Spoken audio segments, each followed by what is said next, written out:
Good morning students. आज हम सीखेंगे पास्ट कंटिन्यूस के बारे में। तो प्रेजेंट कंटिन्यूस टेंस हमने इससे पहले कर लिया है, तो मैं ज़रा उसको रिवाइज थोड़ा सा करता हूँ। प्रेजेंट कंटिन्यूस टेंस में उर्दू फिक्रे क्या पे आया था? रहा है, रही है, रहे हैं, रहा हूँ। मीन कि जो प्रेजेंट टाइम में आप काम कर रहे हैं, और फिक्रे के आखिर पे आए रहा है, रही है, रहे हैं, रहा हूँ, देन वो होगा प्रेजेंट कंटिन्यूअस टेंस। तो अब यहाँ पे जिक्र हम कर रहे हैं पास्ट कंटिन्यूअस का, तो पास्ट कंटिन्यूअस फिर हम पीछे चले जाएंगे। तो जब पीछे जाएंगे तो वो पास्ट हो जाएगा।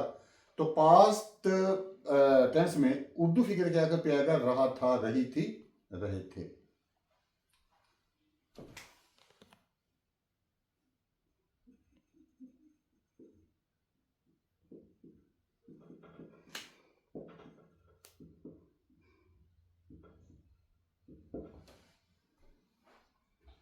ठीक है जी।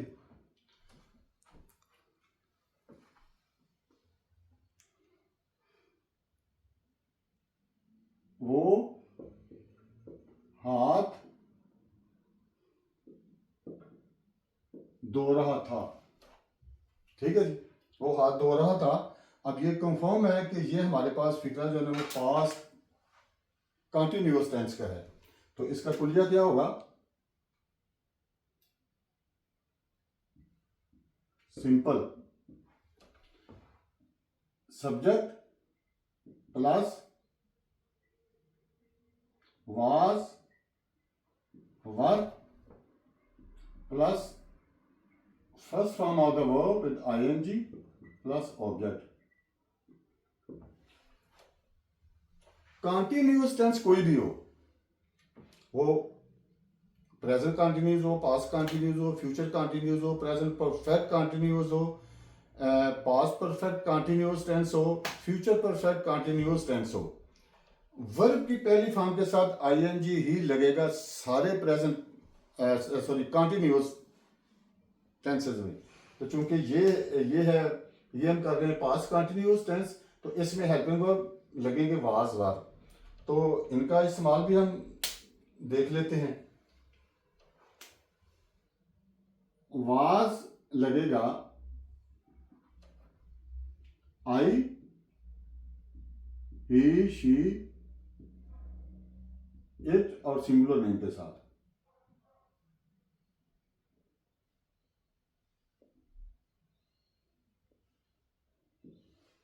और वर्ब लगेगा यू, वी, दे और प्लूरल नेम के साथ।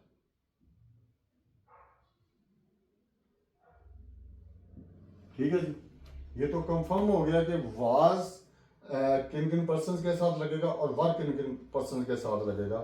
और अब हम देखेंगे कि यहाँ पे हमारे पास यहाँ पे हमारे पास सब्जेक्ट है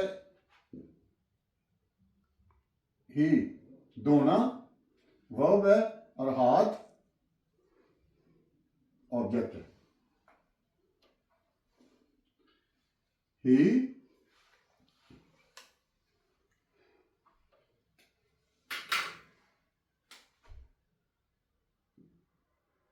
was washing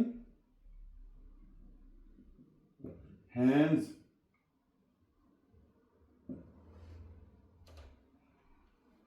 ठीक है जी।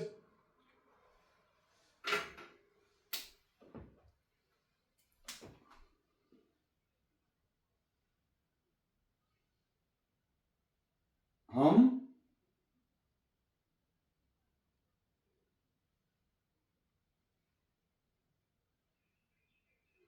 पौधों को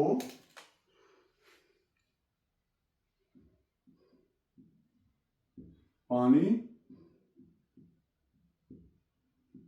दे रहे थे।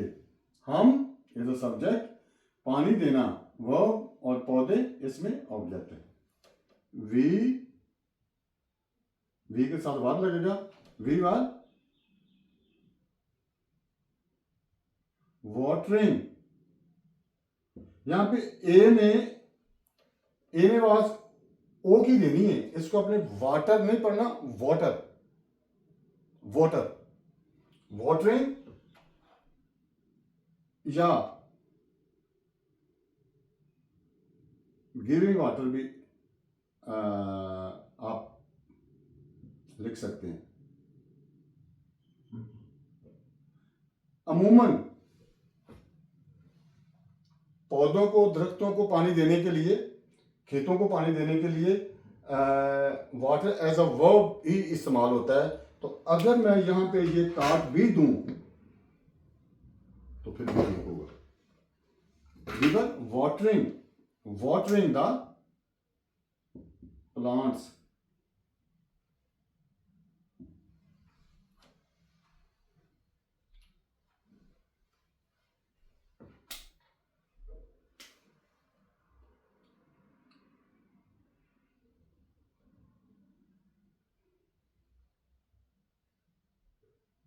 अमेजॉन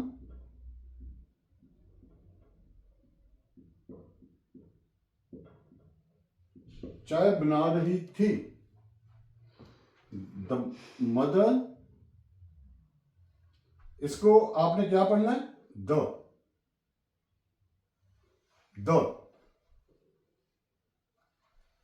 दा नहीं पढ़ना, द, सिर्फ दाल जैसे ये ऊपर मैंने the mother is was making tea.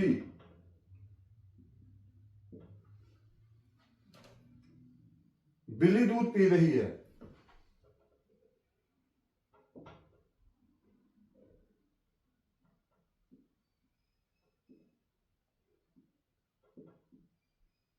बिल्ली दूध पी रही थी।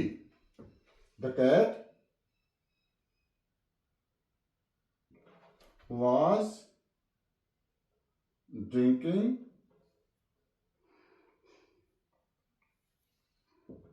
milk, milk।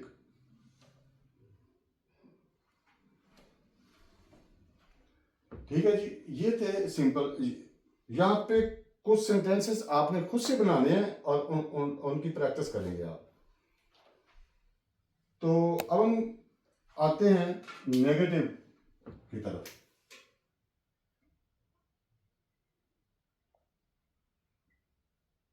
नेगेटिव, जिस तरह पिछले टेंसेस में हमने किया था कि हेल्पिंग वर्ब के बाद हमने नॉट लगा दिया था, तो यहां पे पास्ट कंटिन्यूअस टेंस में भी वाज और वाज हेल्पिंग वर्ब है, इनके बाद हम नॉट लगा देंगे तो ये बन जाएगा negative.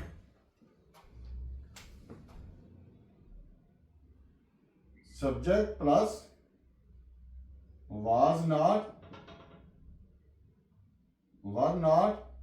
Plus first form of the verb with ing plus, तो ये बन गया जी नेगेटिव। और मैं कोशिश करूंगा कि इन्हीं सेंटेंसेस को हम नेगेटिव में चेंज करेंगे। वो हाथ नहीं धो रहा था। He was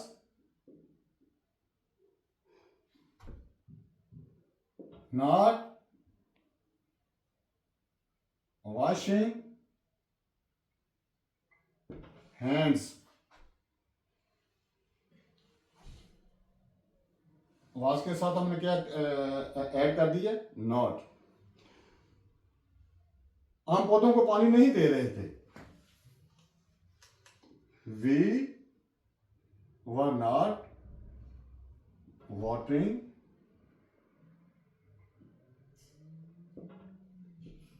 the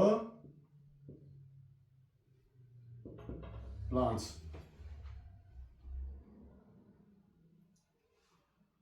मेरी बहन चाय नहीं बना रही थी। My sister was not making tea।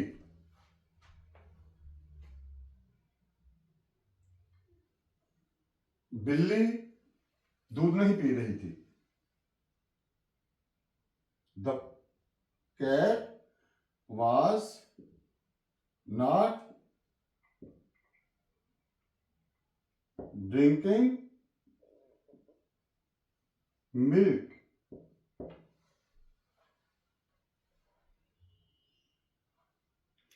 एक सेंटेंस हम वहां पे और कर देते हैं। बिल्ली चूहे का पीछा नहीं कर रही थी।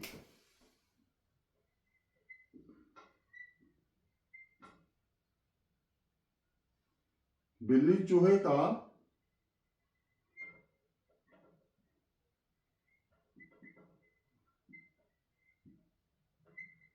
कर रही थी। सब्जेक्ट पीछा करना वर्ब और चूहा ऑब्जेक्ट। तो चेस करने के स्टूडेंट्स इंग्लिश होती है एक होती है चेस और फॉलो FO। फॉलो का मतलब भी होता है पीछा करना। चेस का मतलब भी होता है पीछा करना। CHASE।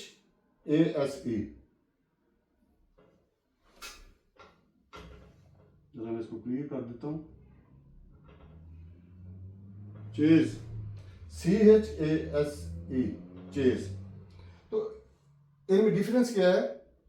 किसी चीज का पीछा करना, उसके लिए अगर हम चेस का इस्तेमाल करेंगे तो वो होगा कि आप उस चीज को उस चीज को पकड़ नहीं सकेंगे, आपको नाकाम वापस लौटना पड़ेगा। फॉर एग्जाम्पल, जब बिल्ली चूहे का पीछा करेगी तो अगर चूहा किसी बिल में घुस जाता है, किसी बिल में चला जाता है, तो बिल्ली चूहे के बिल में नहीं जा सकेगी। इसलिए वो कुछ देर वेट करेगी वहां पे कि ये निकलेगा तो बाहर इसे मैं पकड़ूंगी। अगर वो नहीं निकलेगा तो वो नाकाम वापस लौट आएगी। तो फॉलो वर्ब जो है, इसका मतलब भी पीछा करना है।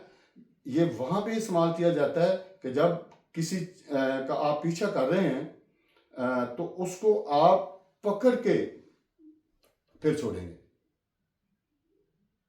जरूर पकड़ लेंगे, तो उसको हम कहेंगे फॉलो। फॉर एग्जाम्पल, जैसे पुलिस चोरों का पीछा करती है तो फिर क्या पहले पुलिस उनको घेरती है किसी पर्टिकुलर प्लेस पे। जब उनको पकड़ने जाती है तो फिर अगर चोर भाग जाए तो उनके पीछे भी भागते हैं। अगर वो आगे से फायरिंग करें तो पुलिस फायरिंग भी करेगी। फिर भी अगर चोर कहीं जगह पे छुप जाते हैं तो पुलिस वहां पे भी पहुंच जाती है घेरा डाल के। तो उनको वो पकड़ के छोड़ेगी, नाकाम वापस नहीं आएगी। अगर वो रिश्वत पुलिस ने नहीं ली होगी, ये भी हो सकता है, लेकिन ज्यादातर पुलिस चोरों को पकड़ के ही दम लेती है।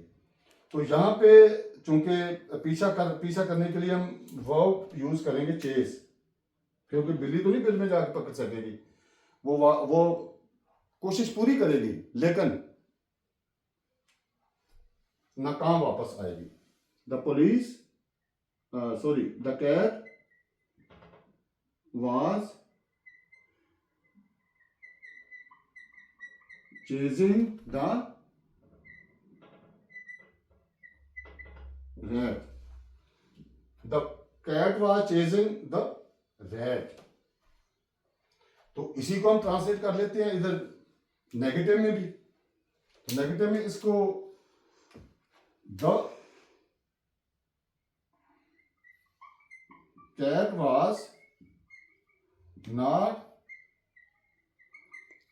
chasing the rat।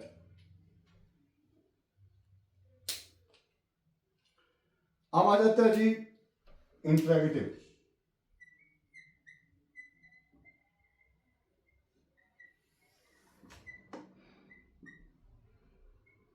इंट्रैगेटिव, तो इंट्रैगेटिव में क्या करेंगे? पिछले टेंसेस की तरह हम हेल्पिंग वर्ब्स को रिमूव कर देंगे before subject, then it will make interrogative sentence. was,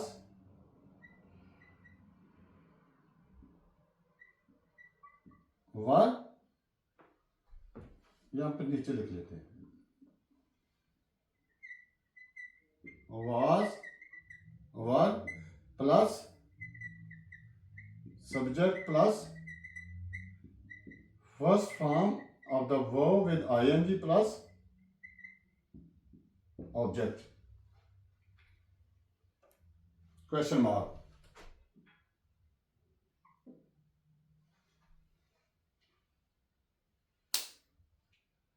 क्या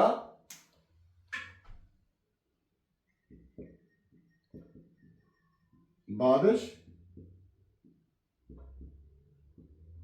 हो रही थी? Was it raining?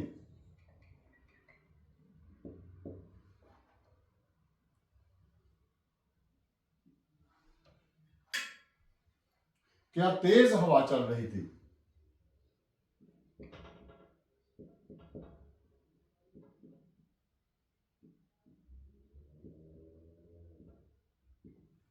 Was it blowing fast?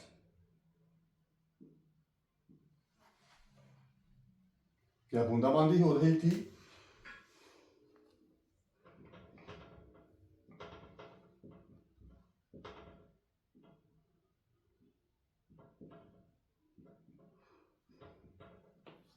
Was it drizzling? DRIZZLING.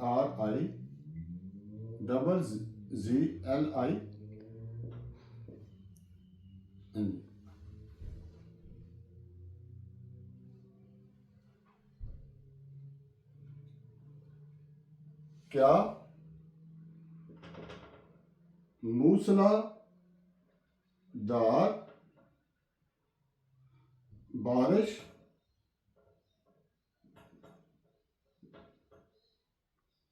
हो रही थी? Was it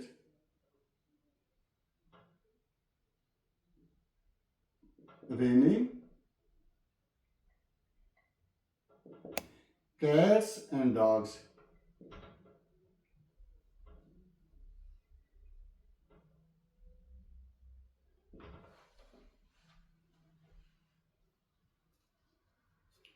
क्या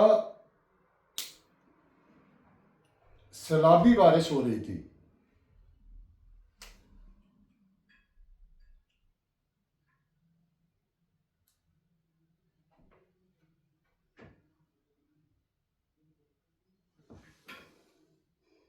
या क्या भारी बारिश हो रही थी? या क्या सैलाबी बारिश हो रही थी?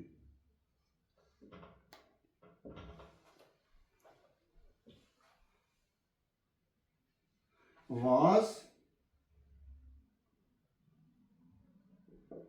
it raining heavily?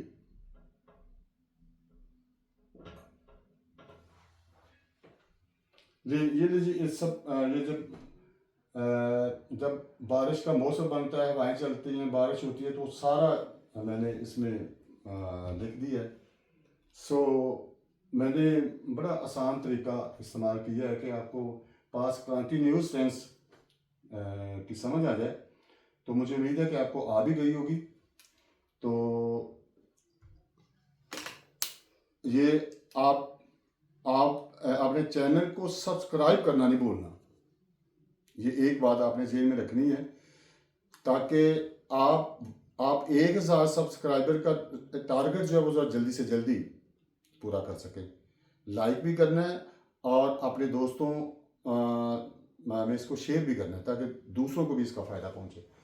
तो पास्ट कंटिन्यूस टेंस के साथ हम कर लेते हैं फ्यूचर कंटिन्यूस, क्योंकि प्रेजेंट कंटिन्यूस पहले हो गया हुआ है, ये पास्ट कंटिन्यूस हो गया. आपका आज हम कर लेते हैं फ्यूचर कंटिन्यूस. फिर उसके बाद सिर्फ हमारी टेंसेस की सीरीज में रह जाएंगे परफेक्ट कंटिन्यूस टेंसेस, तो वो हम अगली बारी में वो तीनों कर लेंगे, तो फिर हमारी टेंसेस की सीरीज जो है ये मुकम्मल हो जाएगी। अभी ग्रामर का तो बहुत हिस्सा बाकी पड़ा हुआ है, फिर हम पैसिव वॉइस की तरफ भी आएंगे, डायरेक्ट इनडायरेक्ट की तरफ भी आएंगे, फिर कुछ कंडीशनल टेंसेस भी हैं, फिर फॉर्मल इनफॉर्मल लैंग्वेजेस की तरफ भी हम आएंगे जो हमें ज़्यादा इस्तेमाल आप कल को ऑस्ट्रेलिया में आते हैं, इंग्लैंड जाते हैं, यूएसए जाते हैं, कनाडा जाते हैं, तो फिर वहाँ पे आपको इन लैंग्वेजेस से आपका वास्ता पड़ेगा, हर चीज़ आपको इनके मुताबिक लिखनी पड़ेगी। तो हम वक्त को ज़ाया किए बगैर चलते हैं फ्यूचर कंटिन्यूस की तरफ।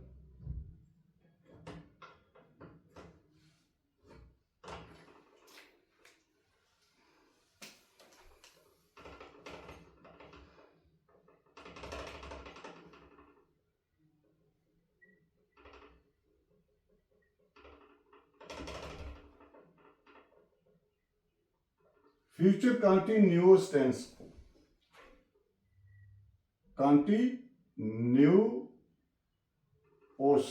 कंटिन्यूअस टेंस, तो पिछले टेंसेस की तरह इसकी भी हम पहचान पहले देख लेते हैं कि हम फ्यूचर कंटिन्यूअस टेंसेस की पहचान कैसे करेंगे। रहा होगा,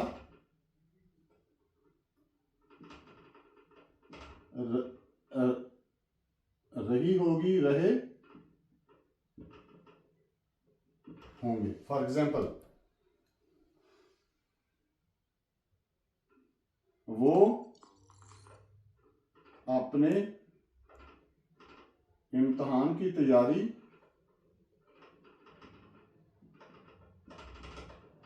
कर रहा होगा, तो इसका भी हमें सबसे पहले कुलिया लिखना पड़ेगा, फार्मूला लिखना पड़ेगा।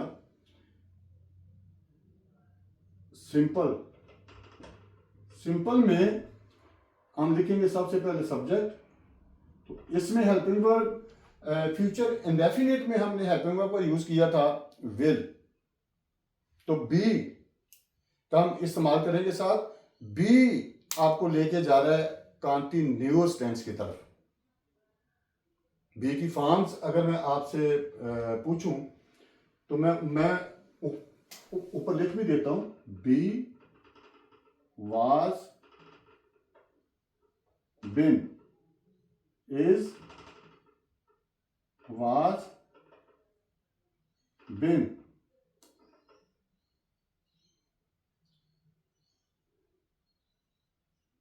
M was been, are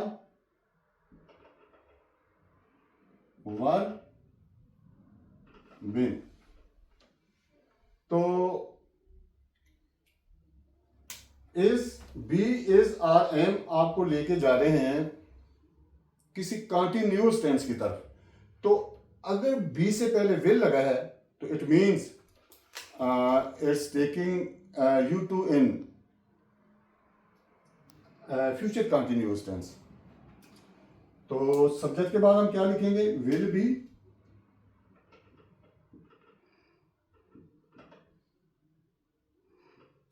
shall be plus first form of the verb with ing plus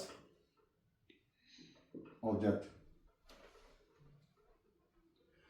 तो मैं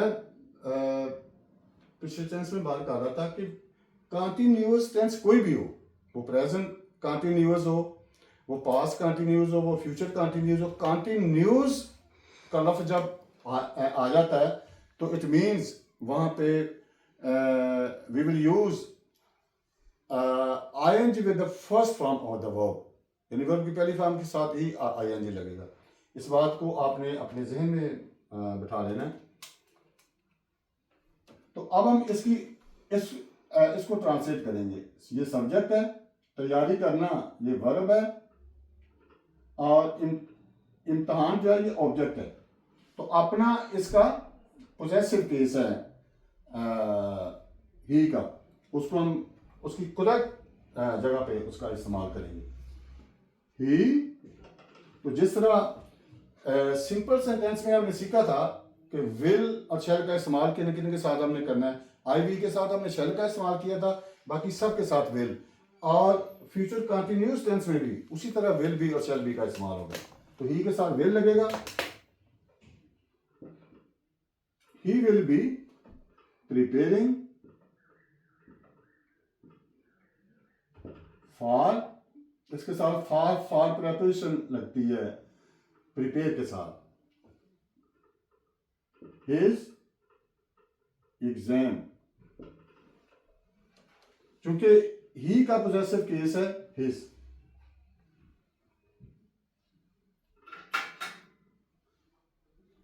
मुर्गी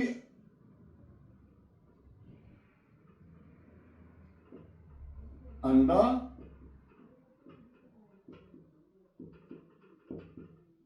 दे रही होगी, the hen will be laying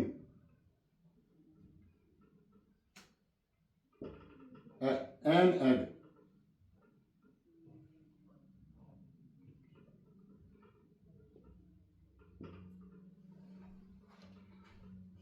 तो आपके ज़हन में एक बात तो आई होगी, जिन बच्चों को नहीं पता, जिन्होंने सीखा हुआ है उन्हें तो पता चल गया कि यहाँ पे वर्ब ले ही इस्तेमाल होगा। तो गिव का इस्तेमाल क्यों नहीं हुआ? गिव हम वहां पे लगाते हैं जब कोई चीज अपने हाथ से देनी हो, तो ले का मतलब होता है रख देना। तो मुर्गी को आप किसी डब्बे में बंद करते हैं या वो किसी जगह पे भी जाती है, वो अंडा रख के चली जाती है, इसलिए हमने गिव का इस्तेमाल नहीं किया। वो देती नहीं अपने हाथ से, बल्कि रख के चली जाती है, इसलिए यहां पे हमने ले का वर्ब इस्तेमाल किया है। पंखा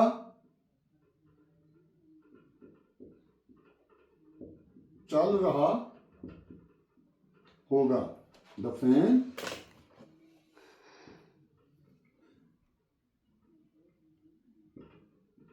विल बी वर्किंग।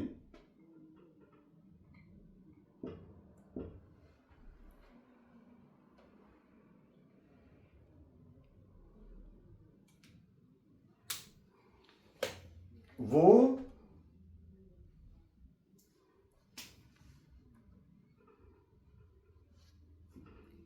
बस पर सफर कर रहा होगा, ही इज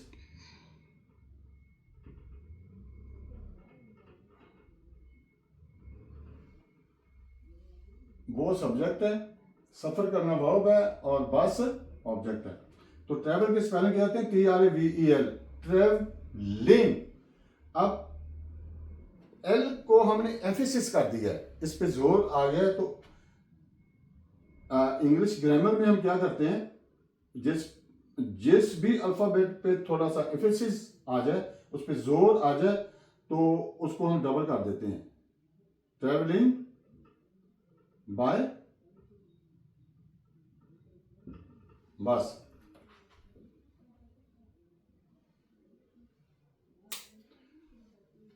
मेरा भाई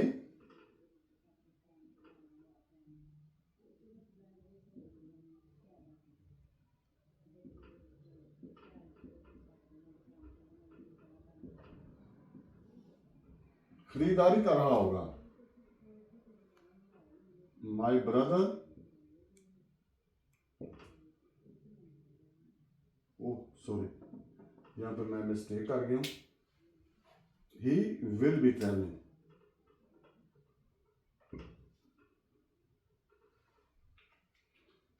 my brother will be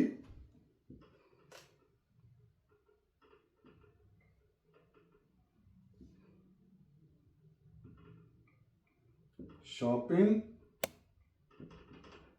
in the market। मेरा भाई यहाँ पे हम मार्केट को ऐड कर लेते हैं।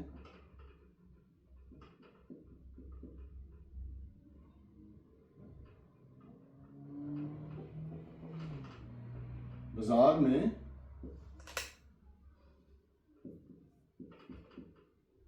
खरीदारी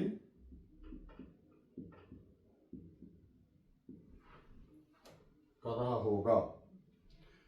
तो अब स्टूडेंट्स हम आते हैं नेगेटिव की तरफ।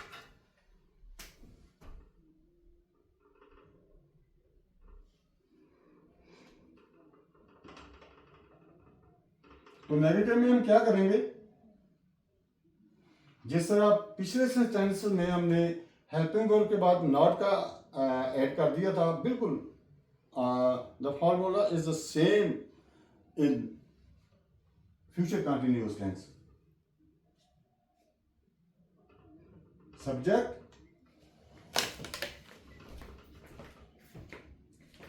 Plus will not B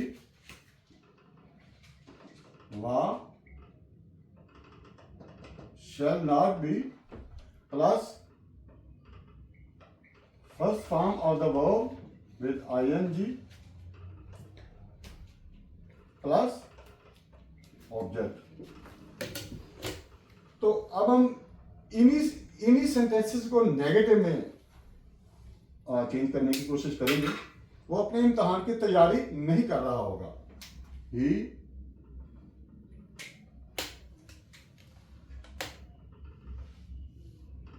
will not be preparing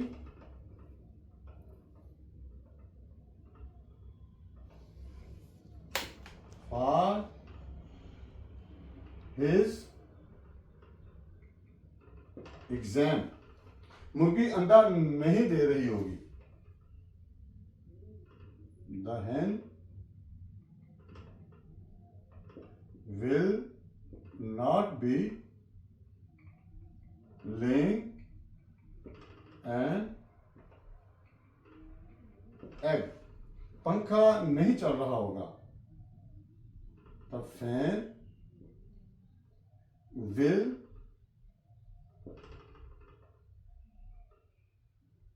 not be working।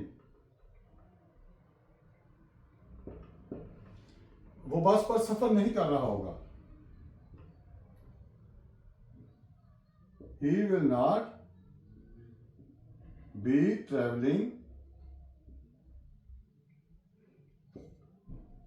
by bus। तो अब हम इंट्रैगेटिव की तरफ आएंगे।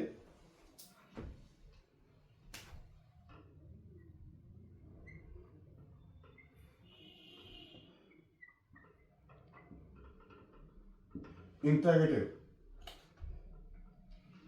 दूसरे सेंटेंसेस की तरह हेल्पिंग वर्ब को हम लेंगे सब्जेक्ट से पहले। Will plus subject plus be, यानी ये हमारे पास है सिंपल। तो अगर हम विल को लेंगे सब्जेक्ट से पहले तो it means be will remain its place. वो अपनी जगह पे ही रहेगा विल बी, और विल को हमने रिप्लेस कर दिया, यानी उसकी जगह हमने चेंज कर दिया। सब्जेक्ट से पहले आ गया और बी सब्जेक्ट के बाद लिखा जाएगा। Be plus first form of the verb with ing plus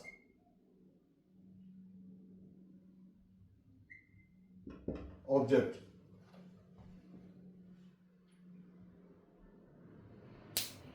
तो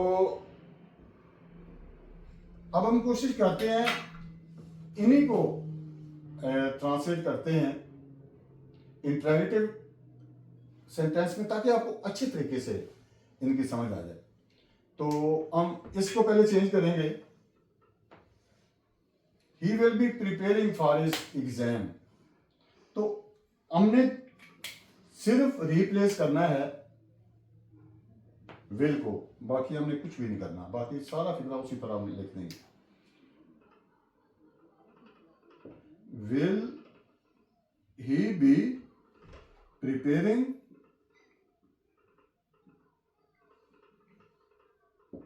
for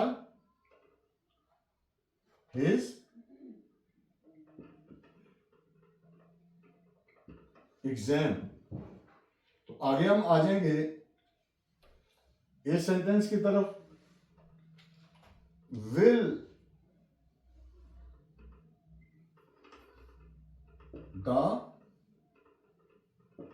the hen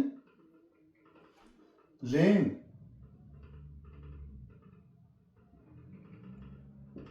an egg? क्या पंखा चल रहा होगा? तो विल को हम रिप्लेस करेंगे। विल द फैन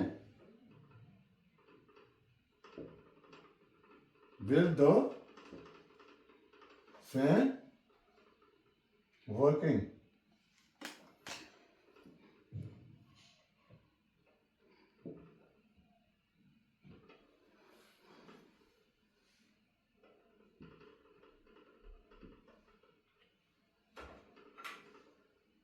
तो अगर आपने ये मैं क्वेश्चन मार्क आज जानबूझ के छोड़े थे, अगर क्वेश्चन मार्क आप फिक्रा मुकम्मल करके नहीं लिखते तो मैंने पिछले वीडियो में आपको बताया था कि इसका नंबर आपका कट जाएगा।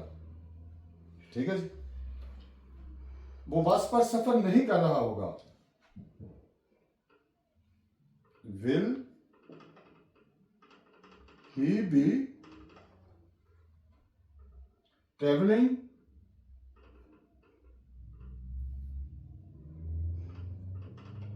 by bus? Question mark. तो स्टूडेंट्स, आज का हमारा ये फ्यूचर कंटिन्यूअस टेंस मुकम्मल हुआ। तो मुझे उम्मीद है कि आपको इसकी ज़रूर समझ आई होगी। अगर कोई क्वेश्चन होगा तो वो आप मुझे डायरेक्ट लिख सकते हैं, मैं उसका आंसर आसान तरीके से आपको करके दूंगा।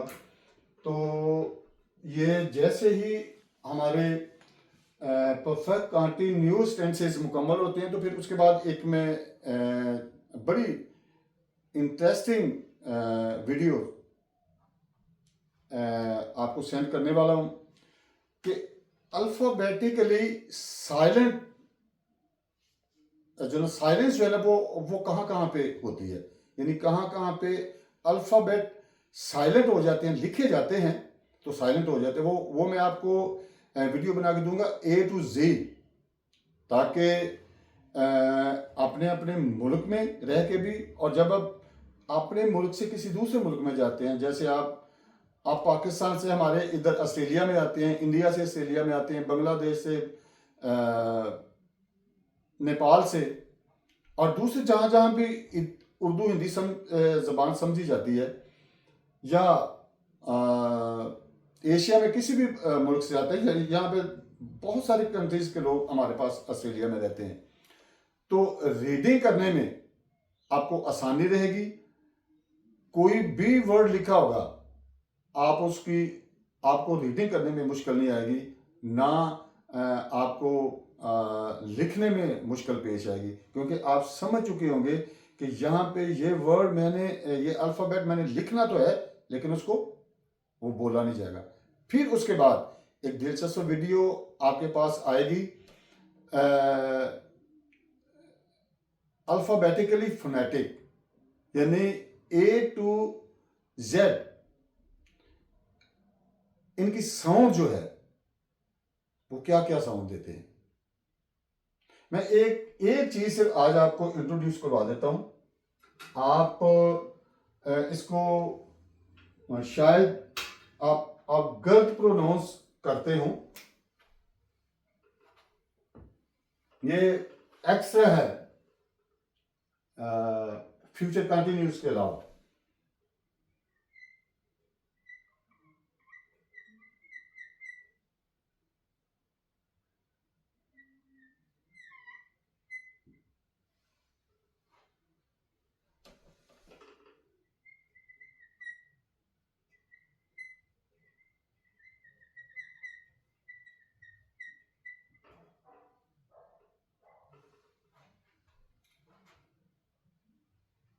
जी स्टूडेंट्स, ये लफ्ज मैंने लिख दिया है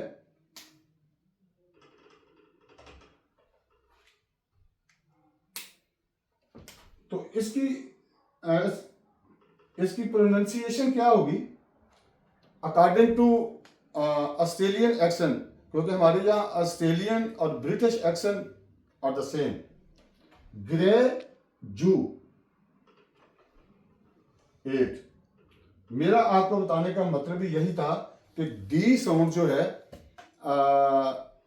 इसका पाकिस्तान में, इंडिया में तो मेरे ख्याल में इसको इग्नोर कर देते हैं हम, डी की आवाज दाल में ही लेते हैं। लेकिन यहां पे इंटरनेशनली जहां जहां पे ब्रिटिश और ऑस्ट्रेलियन एक्सेंट में आप बात करेंगे तो वहां पे डी जो है वो जे की आवाज देती है, इसीलिए इसको हम पढ़ेंगे ग्रेजुएट।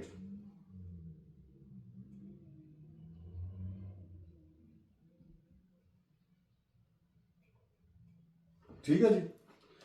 तो ये लफ्ज मैंने लिखा है CONGRATULATE। मैंने बहुत सारे टीचर्स को भी उधर मैं पढ़ाते देखता था, स्टूडेंट्स को पढ़ते देखता था पाकिस्तान में, वो इसको पढ़ जाते थे कॉन्ग्रेजुलेट, लेकिन इसकी सही प्रोनाउंसिएशन मैं आपको बताने लगा हूं, कॉन्ग्रेचुलेट।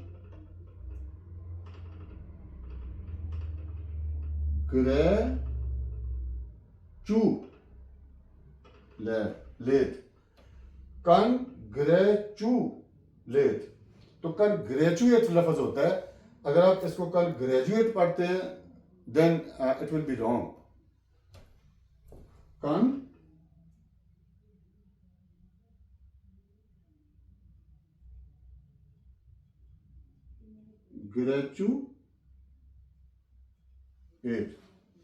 कॉन्ग्रेचुएट। तो ये आप तक चीज़ें पहुंचेंगी जब हम टेंसेस की सीरीज मुकम्मल करेंगे, आप इंतज़ार कीजिएगा। इसलिए मैं कहता हूं कि आप सब्सक्राइब मेरे चैनल को ज़रूर करते जाएं ताकि आने वाली सारी वीडियोस सबसे पहले आप तक पहुंचे। तो और भी बहुत सारा अभी नॉलेज जो इंटरनेशनली मैंने आपको प्रोवाइड करना है, वो सारा होगा ये टेंस की सीरीज के बाद। टेंसेस की सीरीज मुकम्मल हो जाएगी, फिर मेरी कोशिश होगी कि डायरेक्ट, इनडायरेक्ट और एक्टिव पैसिव भी ज़रा हमारे मुकम्मल हो जाएं ताकि अगली चीज़ें आपको समझने में आसानी रहेगी। सो आज की वीडियो का हम इख्तिताम करते हैं, मिलेंगे अब नेक्स्ट वीडियो में। Bye, God bless you.